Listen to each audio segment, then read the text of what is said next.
the Prophet Muhammad, peace be upon him.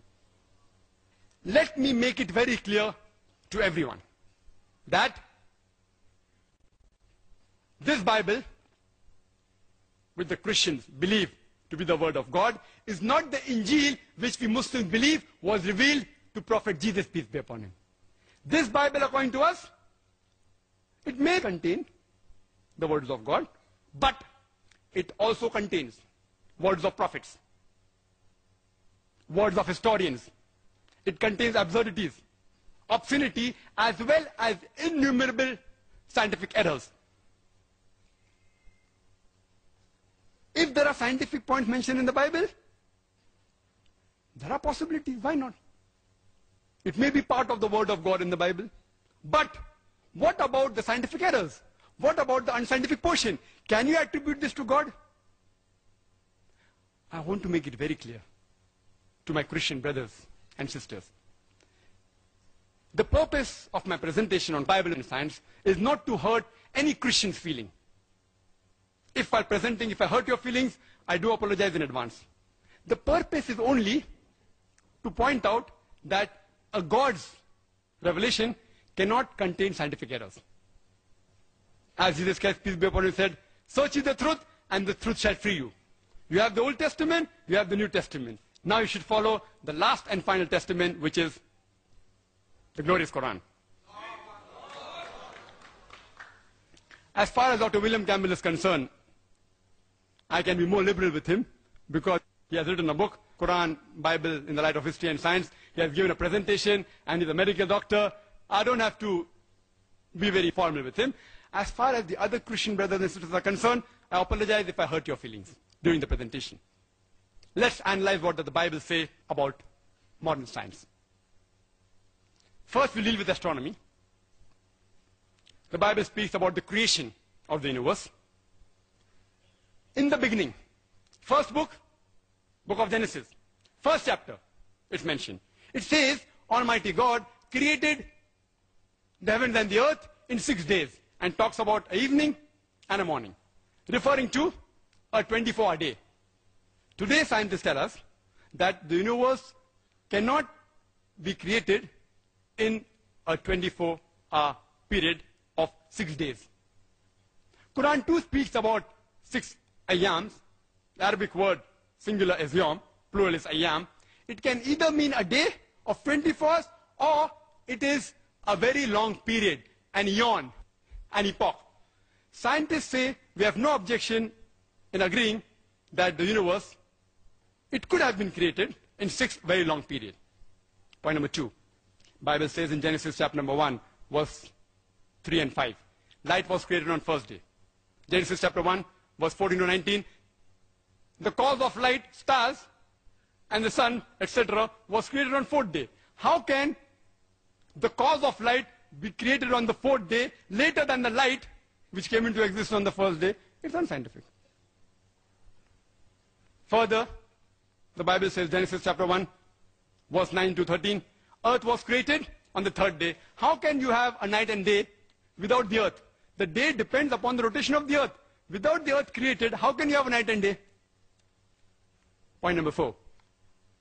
Genesis chapter number 1, verse 9 to 13 says, earth was created on 3rd day. Genesis chapter 1, verse 14 to 19 says, the sun and the moon was created on the 4th day.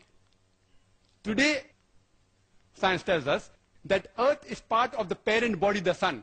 It cannot come into existence before the sun. It's unscientific. Point number 5.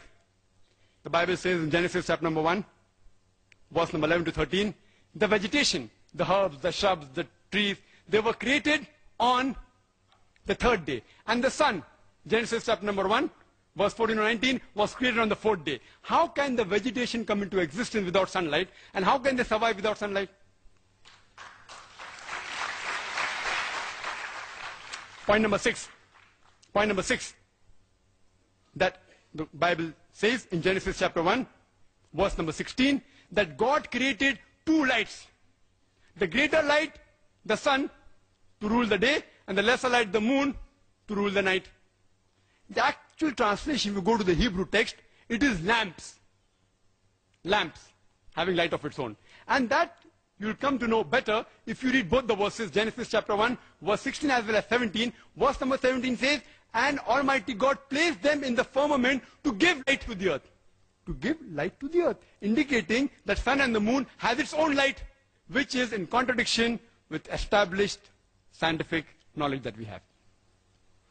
There are certain people who try and reconciliate and say that the 6 days mentioned in the Bible, it actually refers to epochs like the Quran, long period, not 624 days. It's illogical. You read the Bible, evening, morning, it clearly states 24 hours, it indicates. But even if I use a concordance approach, no problem. I agree with your illogical argument, yet they will only be able to solve the first scientific error of 6 days creation, and second, that first day light, and third day earth. The remaining 4, yet they cannot solve. Some further say that if it's a 24 period, why can't the vegetables survive for 124 day without sunlight? I say fine. If you say that the vegetables were created before the sun and can survive for 124 day, I have got no objection. But you can't say the days mentioned are 24 hours as well as epochs. You can't have the cake and eat it both. If you say it is long period, you solve point number 1 and 3. The remaining 4 are yet there. If you say the days are 24 days, you solve only point number 5. The remaining 5 are yet there. It becomes unscientific. I leave it to Dr. William Campbell, whether he wants to say it is long period and say that there are only 4 scientific errors, or say it is a 24 days and say there are only 5 scientific errors in the creation of the universe. Regarding the concept of earth, there are various scientists who have described how will the world end. Hypothesis. Some may be right, some may be wrong. But either the world will perish or the world will live forever. Both cannot take place simultaneously. It's unscientific. But this is exactly what the Bible says. It's mentioned in the Bible. In the book of Hebrews, chapter number 1, verse number 10 and 11. And in the book of Psalms, chapter number 102, verse number 25 and 26, that Almighty God created the heavens and the earth, and they will perish. Exactly opposite is mentioned in the book of Ecclesiastes, chapter number 1, verse number 4, and the book of Psalms, chapter number 78, verse number 69, that the earth will abide forever. I leave it to Dr. William Campbell to choose which of the 2 verses are unscientific. The first pair or the second pair. One has to be unscientific. Both cannot take place. The world cannot abide forever as well as perish. It's unscientific. Regarding the heavens, the Bible says in Job chapter 26 verse 11 that the pillars of the heaven will tremble. Quran says in Surah Luqman chapter 31 verse number 10 that the heavens are without any pillars. Don't you see it? Don't you see the heavens are without any pillars? Bible says heaven has got pillars. Not only do the heavens have got pillars, Bible says in the first book of Samuel, chapter number 2, verse number 8, as well as the book of Job, chapter number 9, verse number 6, and the book of Psalms, chapter number 75, verse number 3, that even the earth have got pillars. In the field of diet and nutrition, let's analyze what does the Bible say. The Bible says in the book of Genesis, chapter number 1, verse number 29, that God has given you all the herbs bearing seeds, the trees bearing fruits, those that bear seed, as meat for you. New International Version says the seed bearing plant and the trees bearing fruits, bearing seeds are food for you, all of them. Today, even a layman knows that there are several poisonous plants like wild berries, strychnine, datura, plants containing alkaloid, oleander, buckeye pod, that which if you ingest, if you eat, there are high possibilities you may die. How come the creator of the universe and human beings doesn't know that if you have these plants you will die?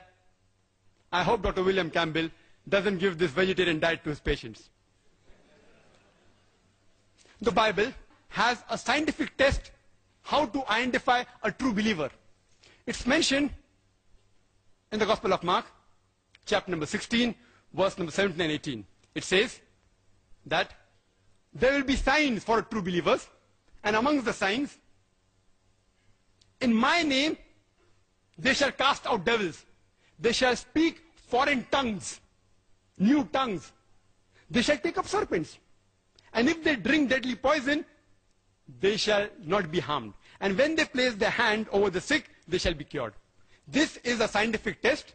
In scientific terminology, it's known as the confirmatory test for a true Christian believer.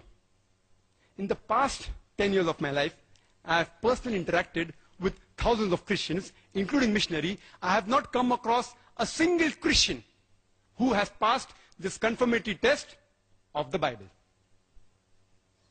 I have not come across a single Christian who took poison. I have not come across any who took poison and who has not died.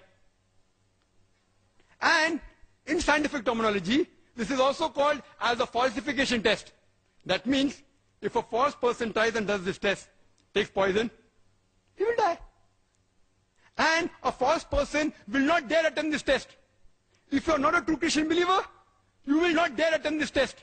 Because if you try and attempt the falsification test, you will fail. So, a person who is not a true Christian believer will never attempt this test. I have read the book, the Quran, the Bible in the light of history and science, written by Dr. William Campbell. And I assume that he is a true Christian believer. And at least I would like him to confirm to me about the falsification test.